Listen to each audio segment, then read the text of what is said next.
to The Hypnotist, the show that gives you inside access to cutting-edge hypnosis with real clients facing genuine issues. Brought to you by the hypnotherapist demanded by celebrities, CEOs, and even royalty, Adam Cox. These recordings took place live from Adam's clinic in London's world-famous Harley Street. So, get yourself comfortable and enjoy today's episode of The Hypnotist. Every who down in Who Newville liked the holidays a ton, but where to get great prices on gifts, they had no idea. None. They searched and they searched for great gifts under $25. Gifts for spouses and friends and even their toddlers. When suddenly one who shouted, "Walmart has what you want," knowing they have Lego, Tree Hut, and low prices to flaunt. So they enjoy the holiday season as who's often do. Cheering and shouting, Walmart has incredible gifts. Who knew? Find gifts they'll love under $25 at Walmart. Do you have an inner voice that is quite critical, quite harsh, telling you that you can't do stuff, can't learn stuff, that you're not as good as other people? If so, you might get some value from this session. It's Adam here, and I was working with a client that grew up with quite a critical mother, that seemed quite harsh, and their own mother had gone through a lot of trauma. And there's a cliche in therapy that hurt people, and that was certainly true in that case. Some of her early memories almost created this feeling of not being good enough, not feeling capable enough, and that was taking its toll even as an adult. This hypnosis session does element of regression, disassociated regression, some inner child work where it's actually working with that part that learned to kind of doubt themselves rather than trust themselves to release guilt, but also turning that critical or judgmental voice into an encouraging, coaching type of voice so that they could still get the value from the positive intention, which was to avoid mistakes and prepare and grow and increase standards, but without feeling belittled and sabotaged by what they were doing. So if you could relate to any of these things, you might get a lot of value from this session. It was created for an individual. It's unlikely that there was a harsh memory between you and your mother at 7 years old, and that's featured in this particular hypnosis session. So you can just ignore any suggestions that don't quite fit and enable your imagination to fill in the gaps with what would be suitable or relevant for you.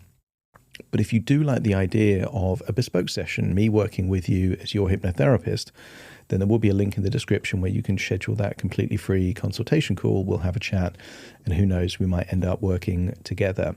For now, though, find a quiet, comfortable place where you won't be disturbed, relax, and enjoy the session.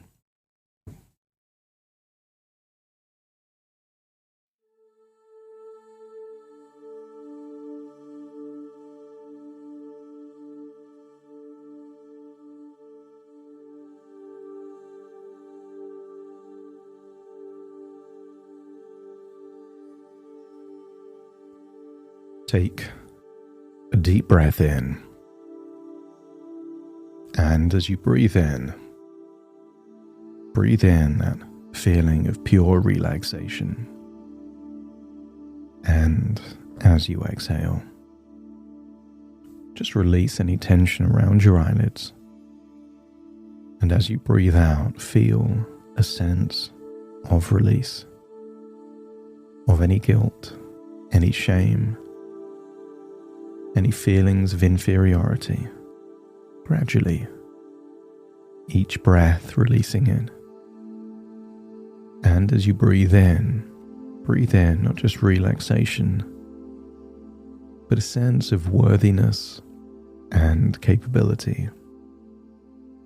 In fact, I want you to imagine 3 colors. A color that represents relaxation, like a glowing color. A color that represents worthiness. There's a different color. And a color that represents capability. And just imagine a fusion of those 3 colors. And as you breathe in those colors. Imagine them going in through your nose, down your windpipe, into your lungs. And imagine your heart in the same way that it takes oxygen to every cell, taking that feeling of relaxation, worthiness, and capability to every cell in your body. And in doing so, releases the opposite. Any tension, any feeling of being incapable, unworthy, is being released. You can't have an ice cube in a sauna, and you can't have tension in a place of relaxation. You can't have unworthiness where worthiness exists. Breathe in that fusion of colors, and as you exhale, imagine a dark, grey, shadowy color leaving your body in your outward breath, representing any tension, incapability, unworthiness.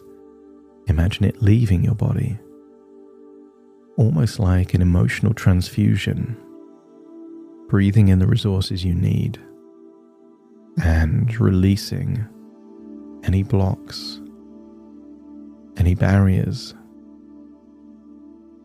any old beliefs or coping strategies that have been holding you back. That's it. Each breath takes you deeper and deeper relaxed. As your body relaxes, your imagination awakens. And I want you to imagine a photo album.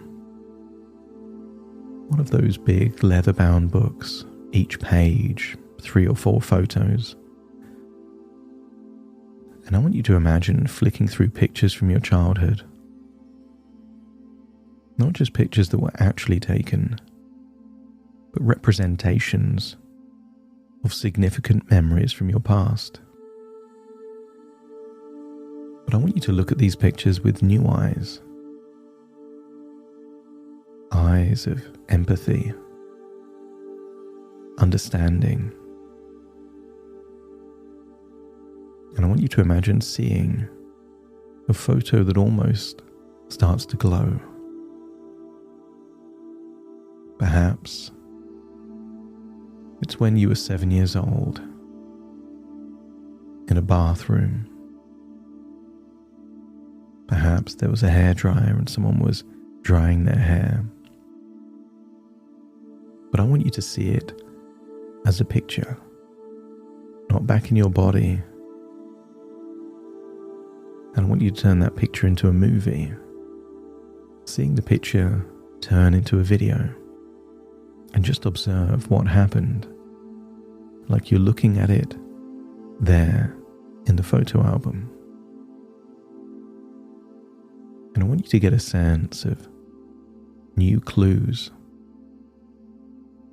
you didn't realize at the time, a question being asked from a place of curiosity and connection, and a response that was just a narrative, programming that was said without thinking. And sometimes people play the victim because what they really want is sympathy, understanding, connection. And I want you to see that memory with new eyes. But I want you to imagine going back in time 1 hour before that memory. Imagine seeing yourself in your own bedroom and floating back to that memory. You at your current age, and that version of you at just 7 years old. And I want you to tell that 7-year-old version of you that you are them from the future. And maybe there's a look of disbelief, skepticism. But I want you to imagine telling that younger version of you a secret that only they would know, to prove that you are them from the future. Maybe it was a memory they have and no one else knew about it. And once you've convinced them that you are them from the future, let me know by nodding your head. And I want you to tell that 7-year-old version of you all of the things that version of you really needed to hear. You are loved. You are capable. You are special. Maybe some of the things you didn't hear so much from your mother. Imagine saying that to that 7-year-old version of you. And then I want you to listen. Some of the challenges, the frustrations, even sadness they're going through. Just listen. Make them feel heard, understood. Give them a hug if it helps. And I want you to feel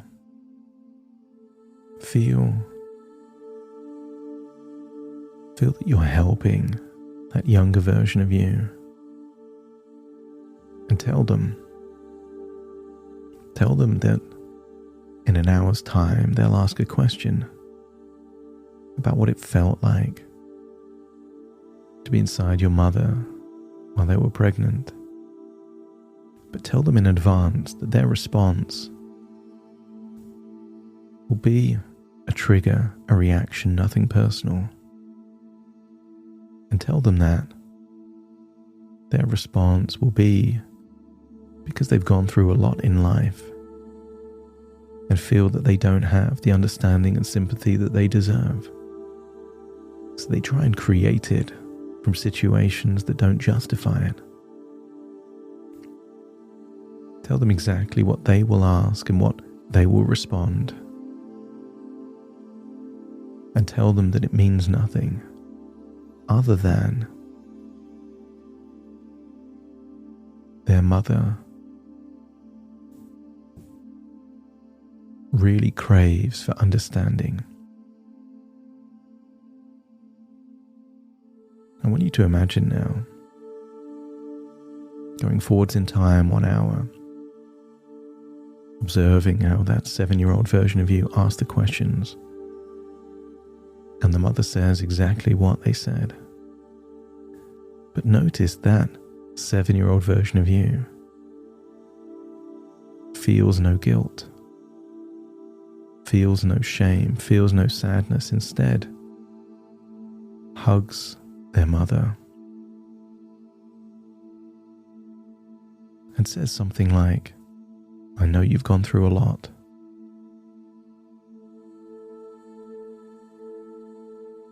Maybe they express their love, understanding, even sympathy. But there is no guilt in that child, because the guilt was never true and was never theirs. And when you've seen that and it feels like a bonding connection rather than a traumatic memory, let me know by nodding your head. That's it. Rewind it. Before the conversation was even asked, step into that 7-year-old and ask the same question that she asked. What did it feel like when I was inside you? There in your belly. Hear your mother saying exactly what they said, but this time it feels different, like a cry for help, a cry for connection. Maybe you respond with, "Well, I'm glad you did. I'm glad you're here. I'm glad you didn't die." And then give them a hug and just feel that connection, even briefly. As you leave that room, notice there is no guilt, no shame, no sadness, just a sense of wisdom. Nobody's perfect. Everyone's carrying their own pain, their own burdens. And then imagine floating back and seeing that photo album. And then flicking to a different page. A page when you were slightly older, maybe a teenager, young adult, at a time when you were on a holiday, maybe near a beach. Step into that beach and find yourself there. And I want you to imagine seeing that version of you as a young adult. They remember you from when they were 7. And just listen. Listen to what they're going through, any anger, any pain, any frustrations, any confusion. Just listen. But I want you to tell them all the things that you would have wanted to have heard and been reassured of back then. Because that version of you didn't know what you would achieve later. So tell them. Tell them all the things you've accomplished and look at their face in amazement. Because that younger version of you didn't believe it was possible. And yet there you are as evidence that it is. And certain things must be true for you to have done what you've done. You must be smart. You must be able to learn things. You must be capable. You have the ability to make a mistake and learn from it. All of that must be true in order for you to do what you've done. And when that younger version of you believes it, let me know by nodding your head. That's it. And I want you to imagine somewhere on that beach looks like a door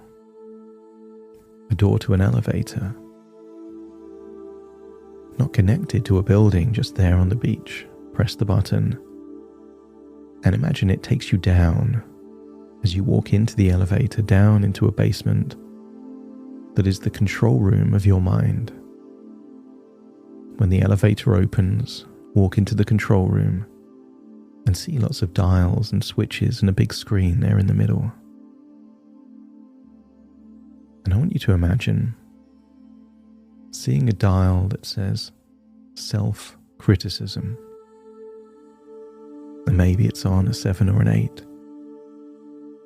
But I want you to imagine dialing it down to a 5 or a 4. Setting a new criteria that you are eager to learn from anything that could be improved on. But I want you to imagine that the way in which you learn from experience is through encouragement, inspiration, and experimentation, trying different things. And as you dial that switch, I want you to imagine that voice, that critical voice, is still there but with a new tone. You've got this, you can do this. We can make this even better. When the tonality shifts, your emotions shift too. I want you to unlock a desire to try new things in the spirit of constant improvement. Not because you're getting it wrong, but simply because everything can be enhanced, improved, evolved. And if that old voice, that harsh, critical voice comes back, you will feel empowered to handle that voice as you would with a real person. Enough. No more. You do not talk to me like that. You only respond if they are encouraging, inspiring, but critical, shameful. No, no more. And then imagine there is a version of you that represents your self-worth. And I want you to dial up your worthiness, but also recalibrate your level of consideration. You can be considerate without being apologetic. You can be thoughtful and kind without being a people pleaser. And on that big screen, I want you to imagine that as you increase your worthiness and decrease the need to people please and apologize for things that don't need to be apologized, I want you to see on that screen memories of when you were too apologetic, people pleased too much, put other needs before your own, and recalibrate it so you start to see yourself exactly as you would have been if these changes were applied to your past.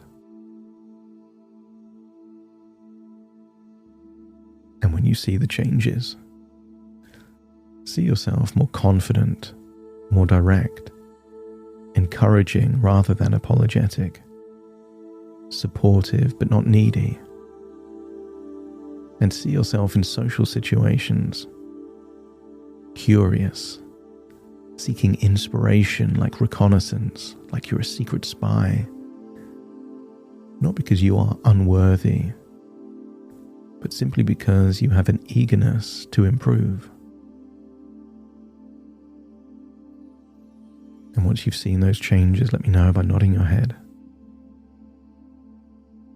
And the final thing is about your capability.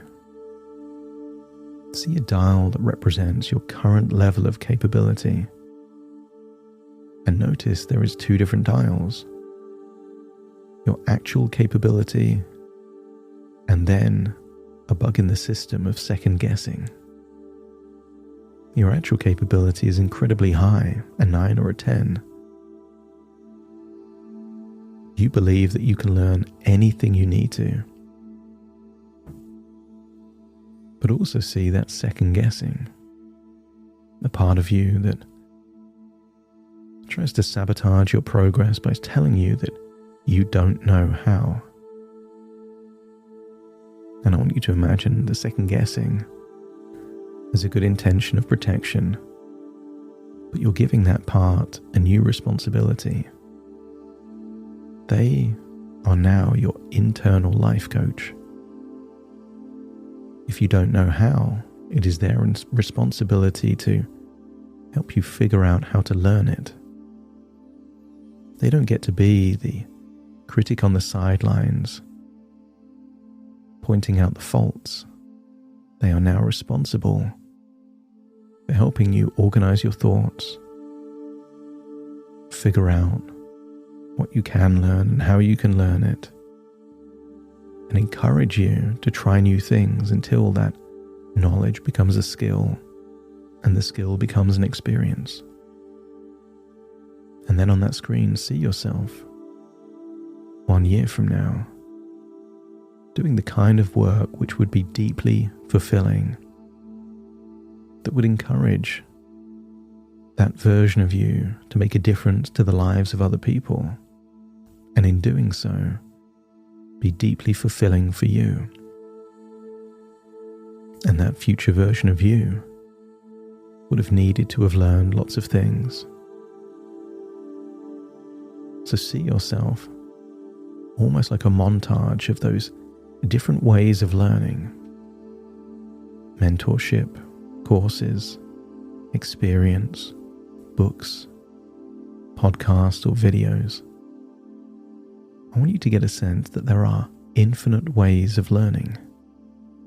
The question isn't, can you learn? Or even, do you know how? The better question is, what is most useful for you to learn right now that enhances your life the most? The way to eat an elephant is one bite at a time. So you reject the idea of needing to know everything and instead willing to lay the tracks while the train is in motion. to learn as you go.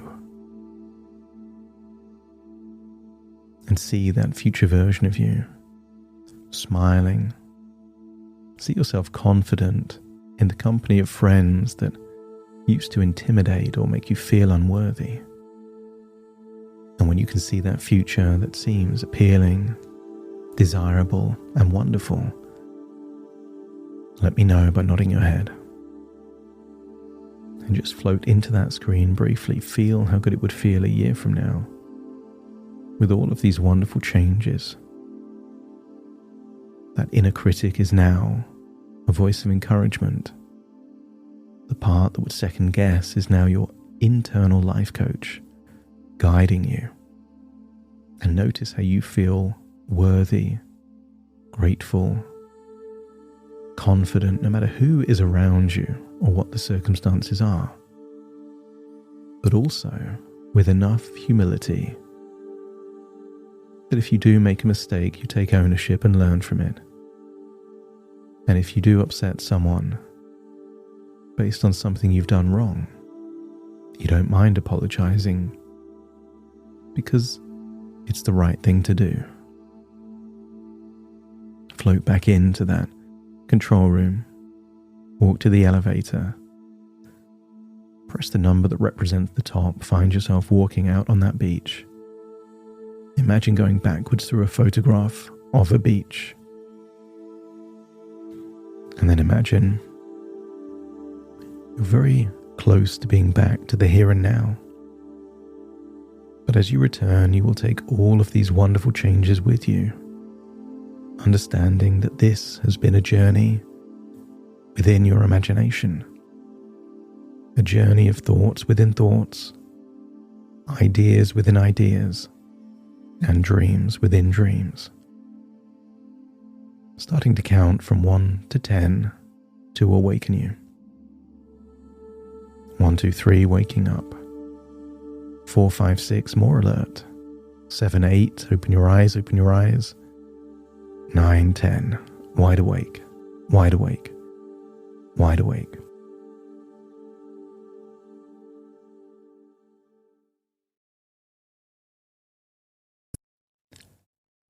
Thank you so much for joining me on today's episode of The Hypnotist. If you've enjoyed this episode or got some value from it, please give it a 5-star rating and review. And maybe you know someone that would also benefit from this particular episode, in which case share the episode with them so they can also get the benefit too. And if you would like to listen to this episode where it's just the hypnosis, so no intro, no outro, no explanation, just the hypnosis and completely ad-free, there will be a link in the description where you can subscribe at a very low cost and only get access to the hypnosis. So if that's of interest, please check that out. Thank you again for being a regular listener of The Hypnotist, and I'll see you again soon for more.